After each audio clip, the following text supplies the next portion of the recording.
Hey, what's going on, guys? Mush back at it with another video, and GOG's new refund policy that has just been updated is pretty freaking insane, and I feel like every PC gamer needs to know about this. And I feel like you as a PC gamer, if you have any morals or ethics, please do not be abusing this refund system.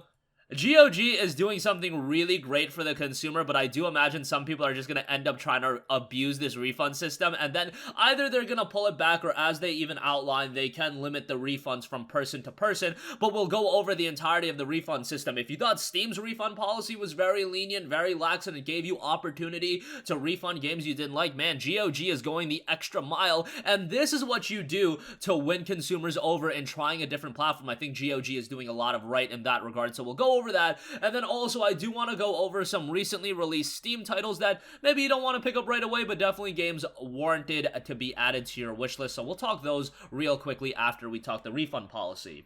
A quality refund policy is becoming something that if you are a PC gaming selling platform, it is becoming more and more of a necessity. Unless you are something like a Humble or a Green Man Gaming where you're just selling keys to various other platforms, then yeah, you don't have to do a refund policy in that regard unless there is some colossal train wreck. But in the sense of buying games directly from a Steam, a Uplay, Origin, Epic Games Store, GOG, you need a high quality refund policy, and Steam really did set the foundation for what is the expectation, given that they're the biggest market, the market for games, and given the fact that their refund policy is rather good. I mean, when they introduced that refund policy, it completely changed the landscape of buying PC games. I do not think it's hyperbolic in saying that, given the fact that people now were able to try games to see if their PC could run them, which was a huge issue back in the day. Back in the day, there would be bad PC ports, or people would just buy games not knowing that they don't meet the system requirements, and then they would be completely out of luck because you're just stuck with that game and you can't even run the game and you just wasted money. Now you have the opportunity to at least play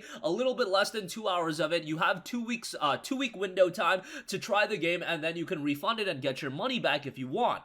However, how about this? GOG's updated refund policy has your back even more. Everyone at GOG believes in a gamer's first approach. It means that every part of our store is designed with gamers in mind, and your purchase safety and satisfaction comes first for us. The latest update to our voluntary refund policy adds another piece to this consumer-friendly experience, and it all sums up in one sentence. Starting now, you can get a full refund up to 30 days after purchasing a product, even if you download, launched, and played it. That's it. Now, they don't implicitly state how long you can play a game, but the fact that they're not stating that makes me think that it's any length of time. You can literally play a game for up to 30 days for any length of time and then still refund the game if you don't like it. They also added, it's important for us to say that this update is possible thanks to your respect for all the time and hard work put into creating the games you buy on GOG.com and playing by the rules. We're grateful for that and encourage you to continue to do so. They also noted something about please not abusing the system, and if you do abuse the system, they reserve the right to stop allowing refunds and things like that, which I think is well within their rights, because this is something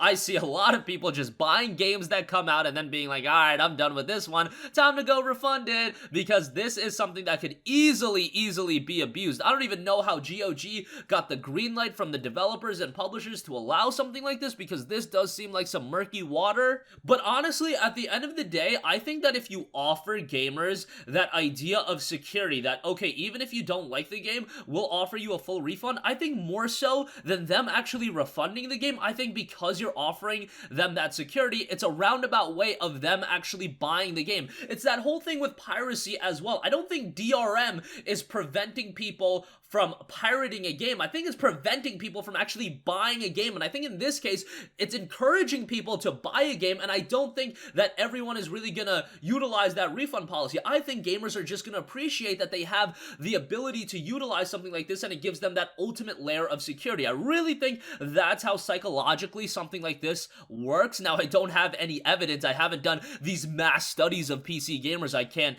really do that, but nonetheless, just based on how I think, based on how some of my friends think, if you hit me with, okay, maybe you're not completely sold on this game, but you've got 30 days to refund this game, we're gonna give you as long to play the game as you want, then I'm probably more inclined to actually buy the game, and I'm inclined to give the game more of an opportunity, because I love that Steam gives you the opportunity to play a game for 2 hours, and 2 hours is a decent bit of time, but guys, 2 hours for some of these lengthy games, some of these online games, what is 2 hours really? 2 hours is nothing. You can't really get an idea of what a game's gonna offer within a 2-hour scope. You can get a general idea, especially if it's a shorter single-player game, but some of these grandiose open-world games, the grandiose online games, they're gonna be a little bit different, and you do need a little bit more playtime to actually assess whether or not you like the game. Now, obviously, there's going to be some people that just buy games, refund them over and over again, and yes, this can essentially be used as like a free rental service.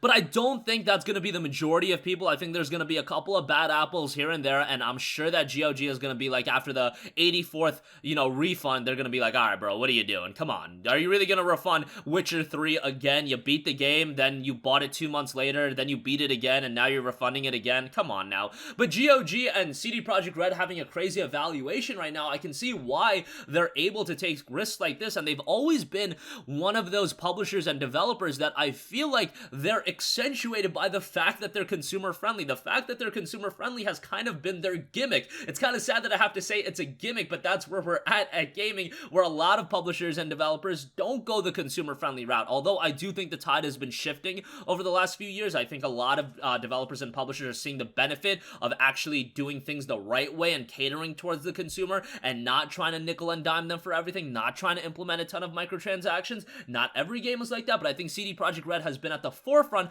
of always being consumer first. Have they been perfect? No, but more so than any other developer, maybe at the level of like a Capcom with Monster Hunter World, they've done a really, really good job, and this is another indication of such that.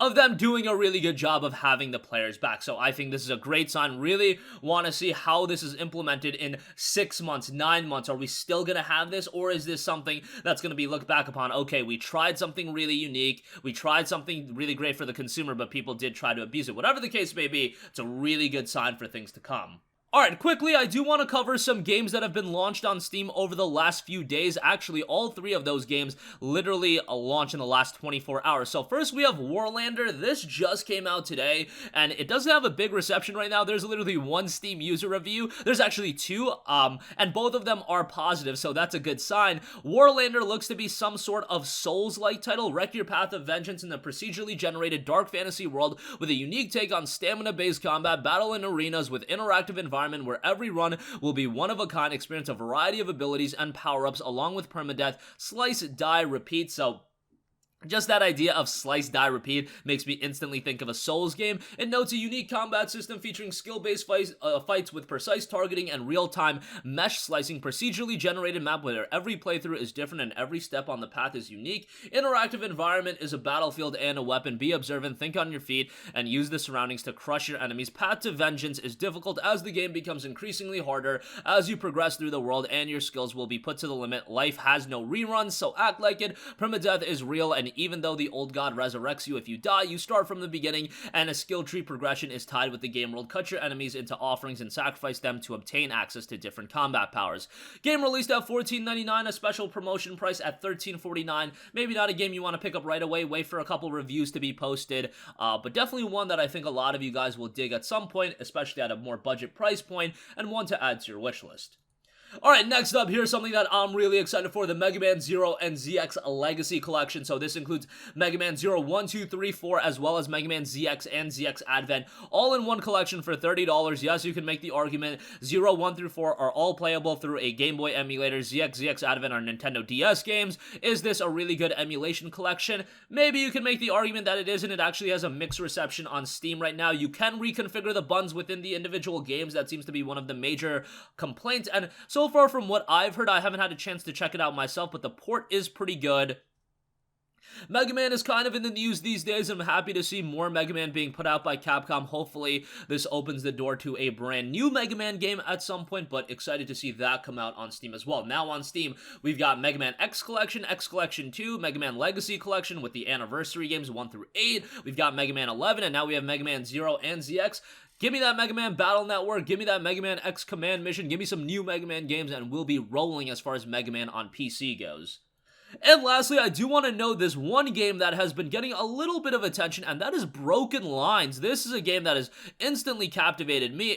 Broken Lines is a story-driven tactical RPG set in an alternate history version of World War II. It's a game about a group of 8 soldiers who crash-landed behind enemy lines, and it's up to you to lead them home while fending off the enemy and helping them deal with the horrors of war. It definitely gives me some vibes of Company of Heroes 2, and I loved me some Company of Heroes 2. So this is a game that's definitely up my alley. It also notes it's a tactical RPG with a story-driven gameplay walkthrough. As your soldiers battle the mental strain of war, you'll need to command them in combat. Will they avoid the enemy or go head-to-head with their foe? Looks like a lot of tactics in this set as well. A lot of the art direction looks rather good. The character designs look great. $24.99 for this one, so a little bit pricey. Reviews so far have come in very positive. 34 user reviews, 94% of those being positive, so I believe 1 or 2 of those reviews would have been negative, so that's a very good sign for this one. Add it to your wishlist. Maybe down the line you'll pick it up, especially if you're into games like Company of Heroes 2. And that's going to conclude this video. Again, GOG's updated refund policy is phenomenal. Up to a full refund with 30 days after purchasing a product. You can play the game,